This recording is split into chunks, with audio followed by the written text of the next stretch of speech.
Fuck.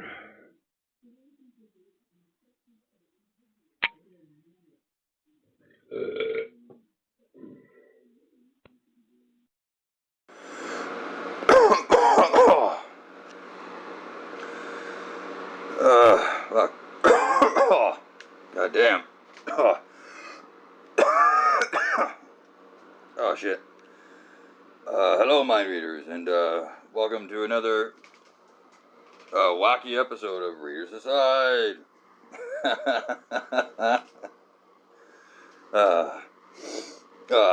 Alright, so I'm here in the Cliff Goes Live studio. I'm bare-chested, because it's just getting kind of hotter this time of year, and this goddamn room gets, the Cliff Goes Live studio gets kind of hot.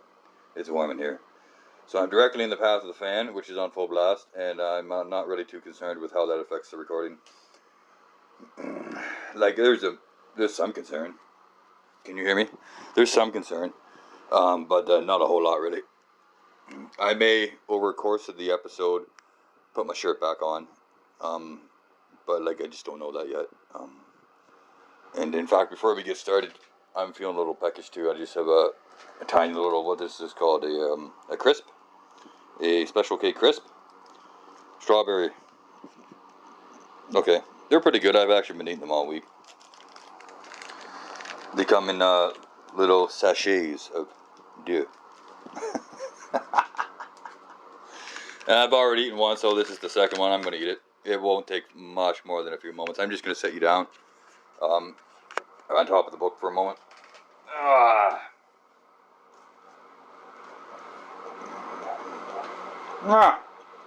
That's not bad. Something different.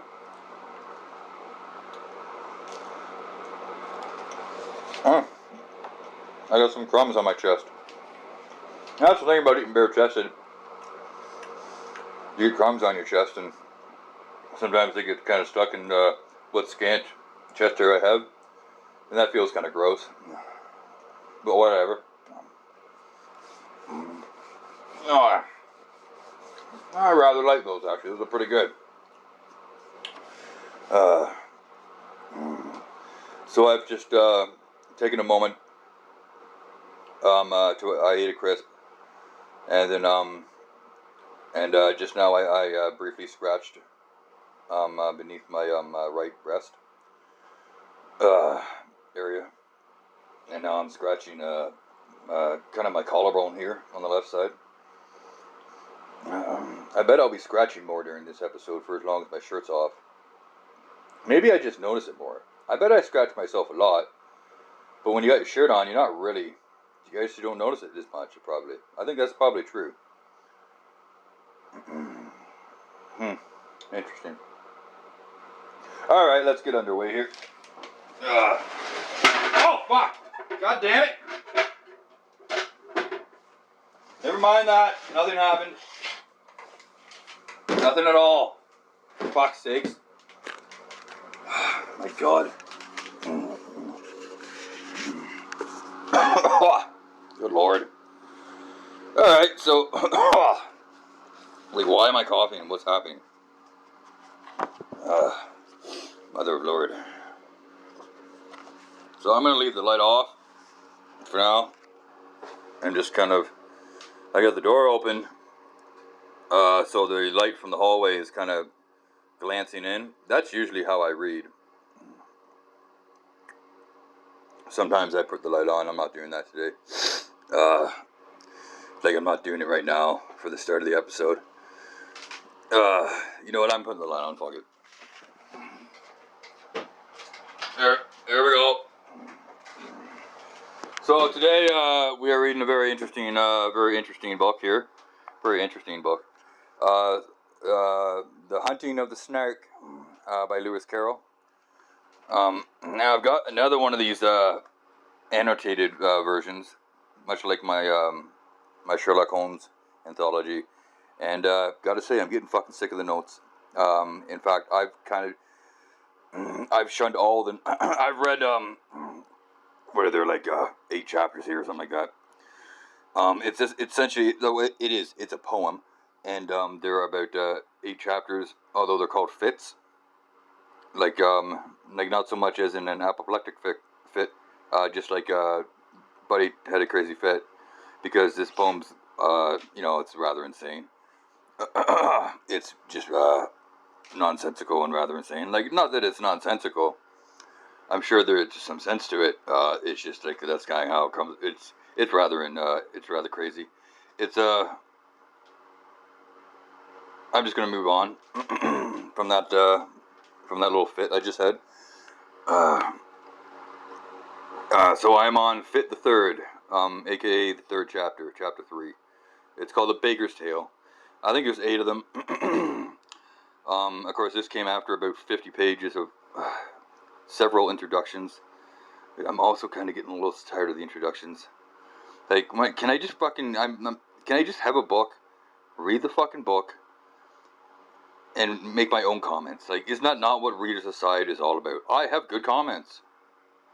I don't need other people's notes. Do I? Good Lord. My comments are fine enough. That's why everyone's listening. That's what everyone tunes in for. They want fucking Cliff's notes. They want the Cliff notes. Those are the real notes. My notes. My asides. My reader's asides. Aside from me reading. That is.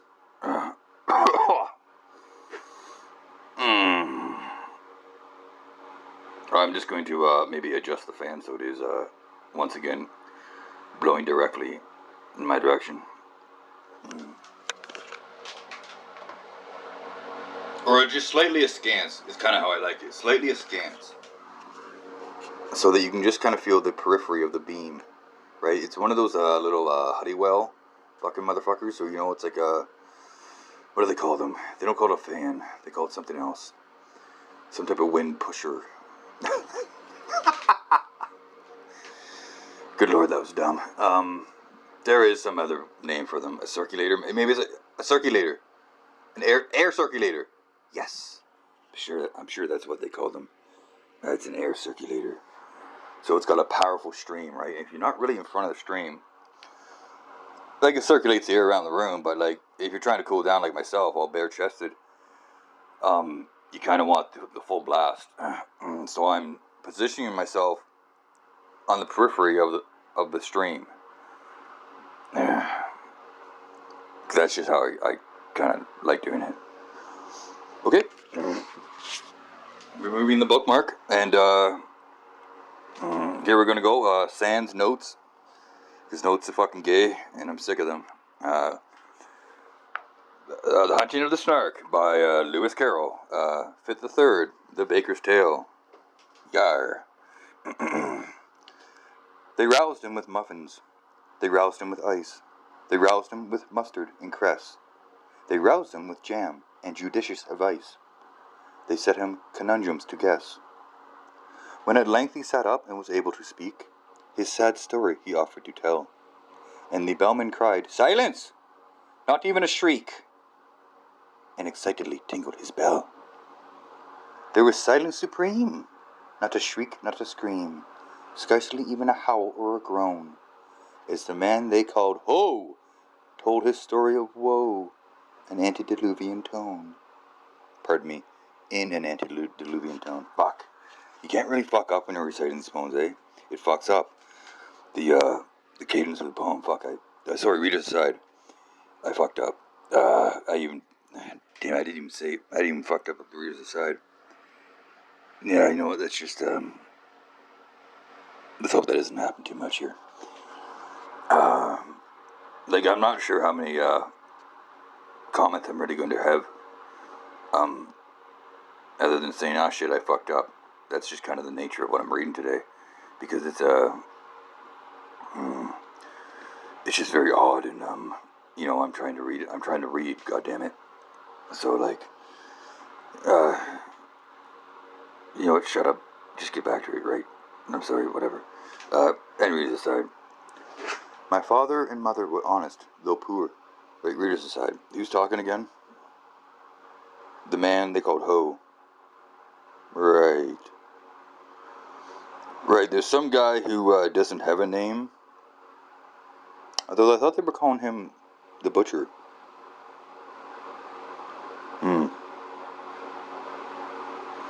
let's proceed. And then if I'm still confused in a couple of pages, I might have to readers aside and actually go back over what I read yesterday and see what the fuck's going on here.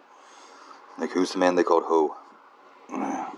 Anyways, that's who's talking now in an antediluvian tone somehow. Whatever the fuck that means. Good lord. And readers aside. My father and mother were honest, though poor. Skip all that, cried the bellman in haste. If it once becomes dark, there's no chance of a snark. We have hardly a minute to waste. I skip 40 years, said the baker in tears, and proceed without further remark to the day when you took me aboard of your ship to help you in hunting the snark. A dear uncle of mine, after whom I was named, remarked, when I bade him farewell,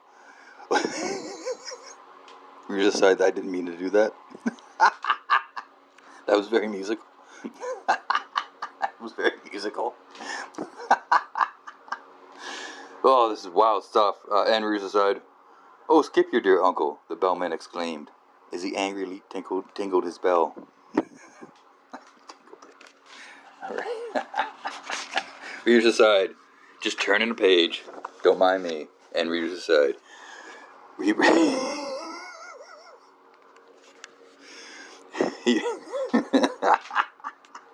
He remarked to me then, said that mildest of men, if your snark be a snark, that is right.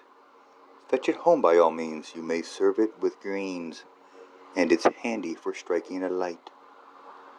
You may seek it with thimbles, and seek it with care. You may hunt it with forks and hope. You may threaten its life with a railway share. You may charm it with smiles and soap. You're to decide what the fuck does that mean? How do you threaten its life with a railway share?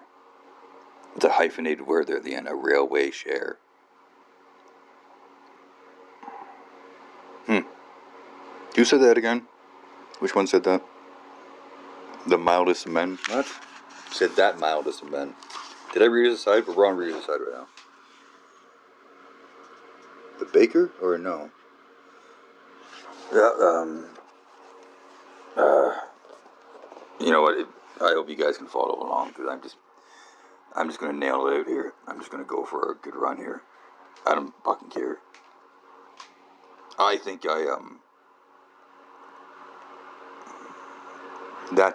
that mild. Hold on a second. That mildest of men. I think it's the bellman. It must be because that's who was just talking, and it's the narrator who was saying, calling him that mildest of men. Yeah, it's the bellman. The bellman's kind of in charge here. He's kind of the dude.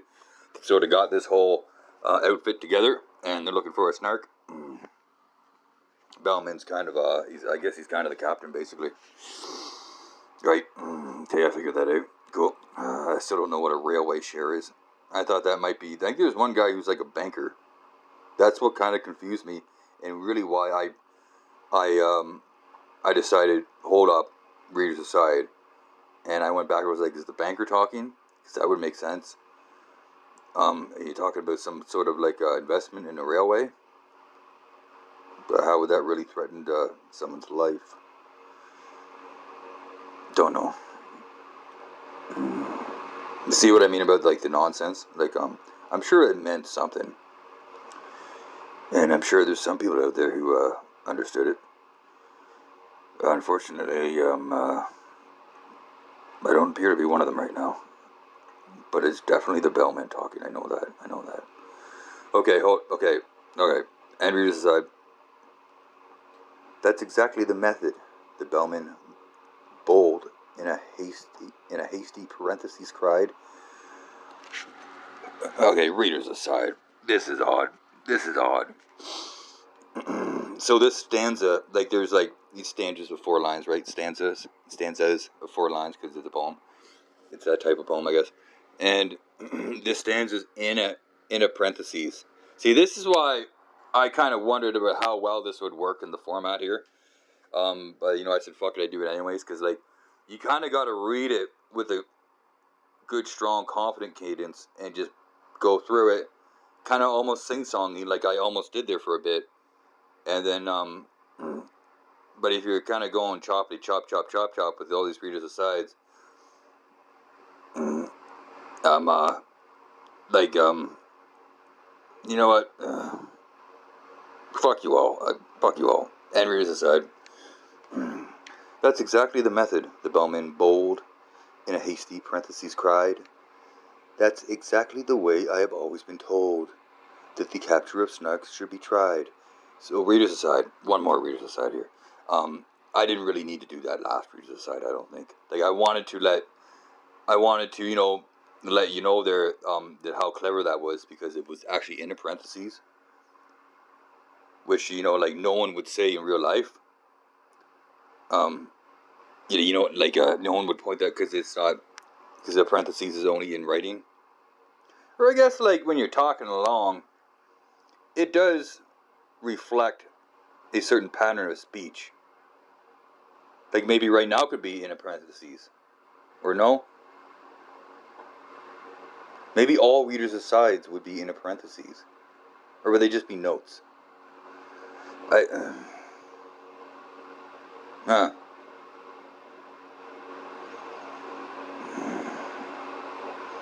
I feel like I'm kind of on the edge of something here. Maybe I just shouldn't poke that bear. Okay, let's continue. And readers aside.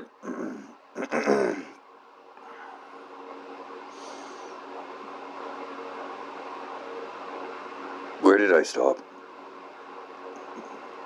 That's exactly the way I've always been told, that the capture of snarks should be tried. Did I say that? Okay, whatever. But oh, beamish nephew, beware of the day, if your snark be a boojum, for then you will softly and suddenly vanish away, and never be met with again. Damn it! Fuck! Readers aside. Oh, I saw that happening as it was happening. Normally, I like to pronounce again as again when I'm reading, because it just kind of sounds cooler. But here we had an instance where it actually should have been pronounced again, because it rhymed with then. Fuck! As if that just happened. And just as it was coming out of my mouth, I was like, no, fuck!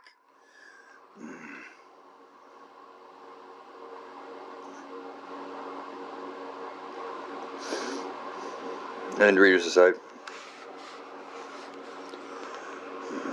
It is this that oppresses my soul when I think of my uncle's last words, and my heart is like nothing so much as a bowl brimming over with quivering curds. It is this. We have had that before, the bellman indignantly said, and the baker replied, let me say it once more. It is this that I dread. I engage with the snark every night after dark, in a dreamy, delirious fight. I serve it with greens in those shadowy scenes, and I use it for striking a light. But if ever I meet with a boojum that day, in a moment of this I am sure, I shall softly and suddenly vanish away in the notion I cannot endure. Word. Readers aside, so that was the end of Fit the Fourth. There is a bizarre illustration here. The Baker's Tale. That's what we just read, right?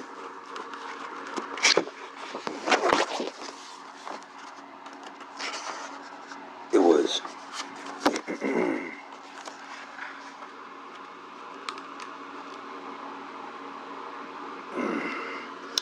I may have stepped aside too many times during the reading of that last fit. Because, like, what was this tale? What was he talking about? What was the Baker's Tale?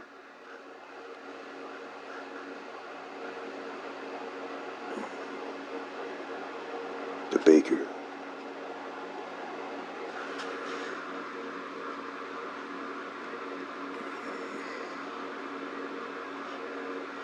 Blah blah blah blah blah blah blah blah blah blah blah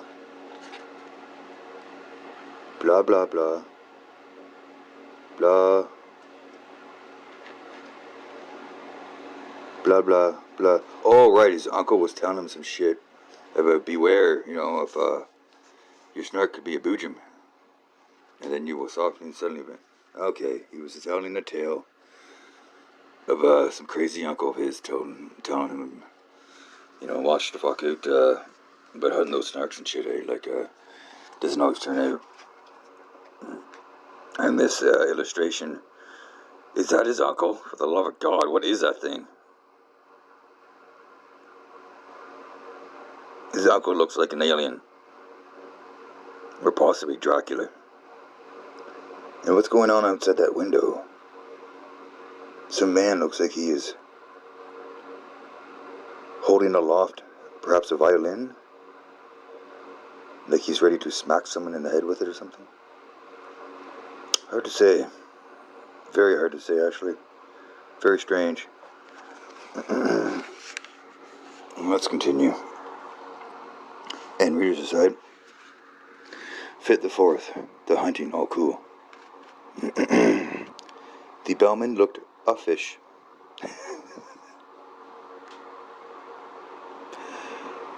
Readers aside. Alright, I'm going to break my vow here. There is a note for the word uffish. I'm going to read it. UFFISH. Like, it's small, it's short. Like, what is... Uffish... Okay, uffish appears in Jabberwocky. I think Jabberwocky was another book he wrote or something. In a letter to a child friend, Maud Standen. He had many young friends who were children. Doesn't seem to be anything like untoward going on there. He was just very, like, obviously he was a very odd man, writing these strange poems and stuff like that, like Alice in Wonderland. I feel like nowadays, like, you can't really talk about a grown adult having many child friends without kind of standing up for their character in general, just being like, hey, it's not really like that with him.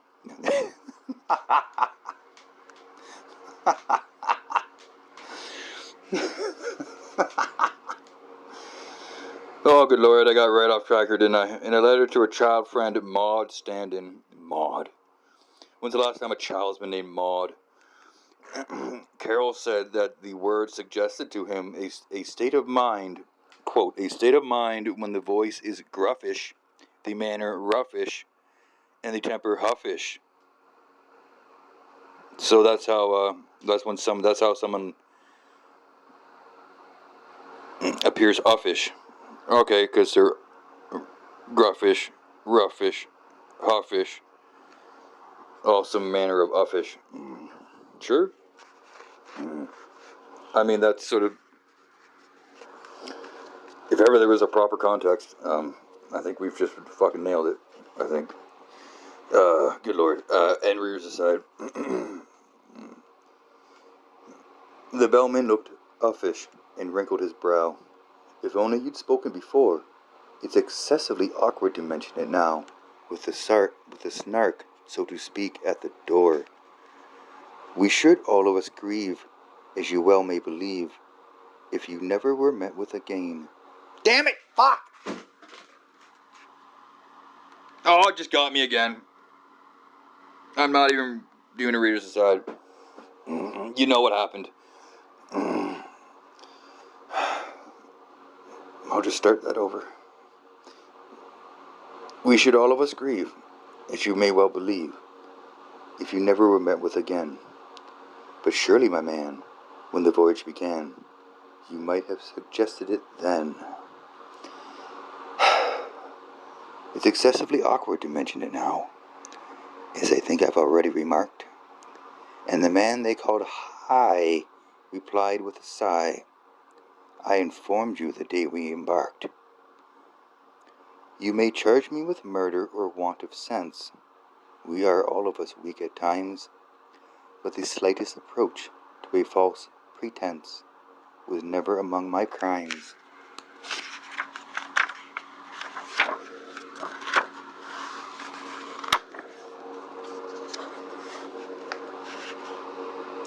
I said it in Hebrew, I said it in Dutch, I said it in German and Greek, but I wholly forgot, and it vexes me much, that English is what you speak. 'Tis a pitiful tale, said the bellman, whose face had grown longer at every word. But now that you've stated the whole of your case, more debate would be simply absurd. The rest of my speech, he explained to his men, you shall hear when I've leisure to speak it. But the snark is at hand. Let me tell you again, 'tis your glorious duty to seek it. Yes. Fuck yeah. To seek it with thimbles, to seek it with care. Rears aside. So, I think we can at this point plainly deduce that that's how Mr. Carroll said that word. He didn't say again, which I kind of thought all English, British people said again. Maybe I'm just way off on that. All right, whatever. Rears aside. To seek it with thimbles, to seek it with care. To pursue it with forks and hope. To threaten its life with a railway share. To charm it with smiles and soap. For the snark's a peculiar creature that won't be caught in a commonplace way. Do all that you know, and try all that you don't. Not a chance must be wasted today. Readers aside, I'm sorry, but I am being distracted by another illustration on the opposite page here. I was going to try to just read through, but again, what is happening here? It's called The Hunting. That's like the little caption here. Oh, The Hunting of the Snark, okay. My God, some of these people are odd. They all have, most of them have strangely, massively enlarged heads. Like that one guy's head is like about 2/3 the size of his body. And then there is a woman there who is like perfectly proportioned. Who's she? I didn't know there was a woman with him. Who's that other woman in the back there? The one guy in the back is clearly the bellman. You can see him ringing his bell or tinkling it, as he says. And then there's that beaver. There's also a beaver with him. Alright, I'm gonna move on from this illustration.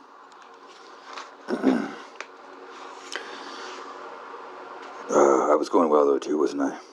Sorry about that. And rears his head. For England expects, I forbear to proceed. 'Tis a maxim tremendous, but trite. And you best be unpacking the things that you need to rig yourselves out for the fight. Then the banker endorsed a blank check, which he crossed, and changed his loose silver for notes. The baker with care combed his whiskers and hair, and shook the dust out of his coats.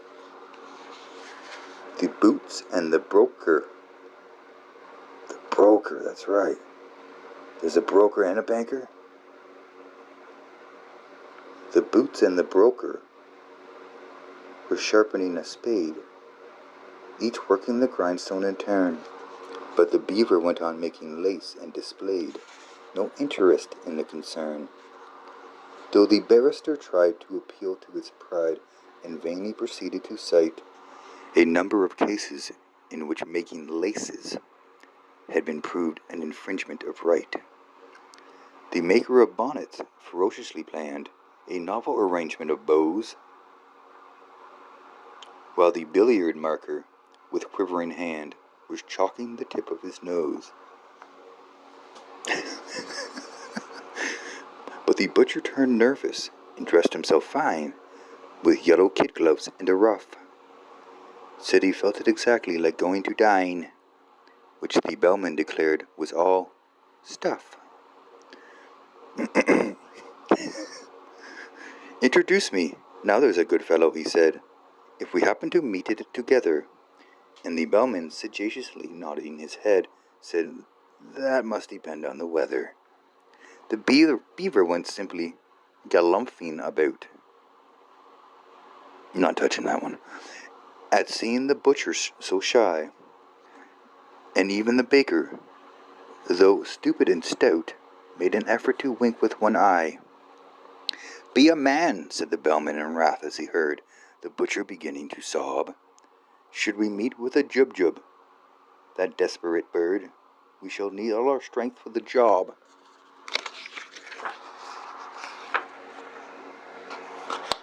Readers aside, so that's the end of Fit the Fourth. And again, I feel the need to kind of like go back over what I just read, like what just happened. So they're kind of like setting out. So they've made land, have they? Like, if I didn't mention before, like they were sailing around the world on a map that had no land on it. Apparently, it was all ocean. And they sailed for a number of years, and like here I am giving you guys backstory, like I fucking swore I'd never do it again. But like I feel like I'm doing it for myself right now. And so they've set out to catch this fucking thing, this snark.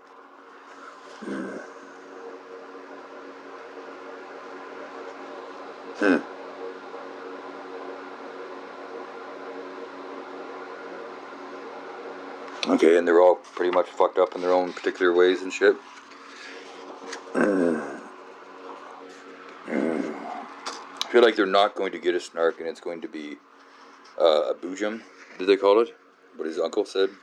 Watch out, fucking, it's not what you think it is.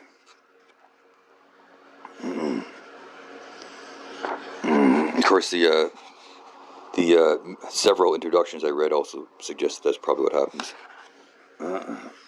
Sorry if that's a spoiler. I don't really give a shit. I'm the one reading the book, aren't I? Another reason why those introductions were fucking unnecessary. Anyways, I think we're gonna cap it here. Hard to tell how this episode went. I'm sure I'll be fine with it. I'm pretty lenient when it comes to just not really caring and posting them anyways. So you guys you take care of yourselves and just mind your own fucking business. Stay out of everyone else's way and just watch where you step. Watch where you step. And have a wonderful day.